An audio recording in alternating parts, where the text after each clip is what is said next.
இப்போ பார்க்க போகிறது பார்த்திங்கன்னா பாஸ்தா. இந்த பாஸ்தா பார்த்திங்கன்னா நீளமாக இருக்கும். இந்த பாஸ்தா என்கிட்ட இந்த பாஸ்தா தான் இருந்தது. பட் என்னால் இந்த பாஸ்தா நான் எடுத்துப்போம். இதுக்கு தேவையான இன்க்ரீடியன்ட்ஸ் பார்த்திங்கன்னா, பாஸ்தாவை நல்லா சுடுதண்ணியில் நல்லா வேக வச்சுக்கோங்க. வெங்காயம் தக்காளி பொடியை நல்லா கட் பண்ணி வச்சுக்கோங்க. பாஸ்தா சுடுதண்ணியில் போட்டு எல்லாம் ரெடி பண்ணி வச்சுக்கோங்க, வேக வச்சு எடுத்துக்கோங்க. இது ஃபன் ஃபுட்ஸ்ன்னு சொல்லி டாக்டர் இதுன்னு சொல்லி நான் இதான் வாங்குவேன். ரெட் சாஸ்ன்னு சொல்லி பீஸா சாஸ்ன்னு சொல்லுவாங்க, அதையும் எடுத்துக்கோங்க. இஞ்சி பூண்டு பேஸ்ட்டு நல்லா வானிலையில் நல்லா ஹீட் பண்ணதுக்கப்புறம் எண்ணெய் ஊற்றிக்கோங்க. எங்கள் வீட்டில் நாங்கள் அப்படி தான் செய்வோம். நல்லா எண்ணெய் ஊற்றினதுக்கப்புறம் வெங்காயம் தக்காளி நல்லா பொடியாக நறுக்கி வச்சுருக்கதா அதையும் நல்லா கோல்டன் ஸ்பேர் நல்லா கோல்டனாக போட்டு நல்லா வறுத்துக்கோங்க.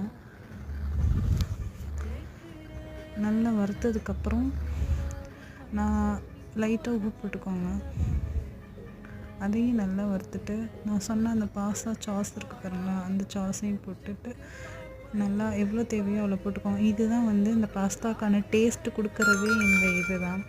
நம்ம வேணும்னா எக்ஸ்ட்ரா கரம் மசாலா, மஞ்சத்தூள், மிளகாத்தூள் இதெல்லாம் எக்ஸ்ட்ரா நம்ம சேர்த்து போட்டால் இன்னும் டேஸ்ட்டாக இருக்கும். அந்த பாஸ்தாவையும் வடிகட்டி நல்லா கூலிங்காக வச்சு எடுத்துகிட்டு ரீஃப்ரிஜரேட்டர் எடுத்து வச்சுட்டு நல்லா கிண்டி கருவேப்பிலை கொத்தமல்லி போட்டு கிண்டி எடுத்திங்கன்னா இந்த பாஸ்தா அவ்வளோ டேஸ்ட்டாக இருக்கும்.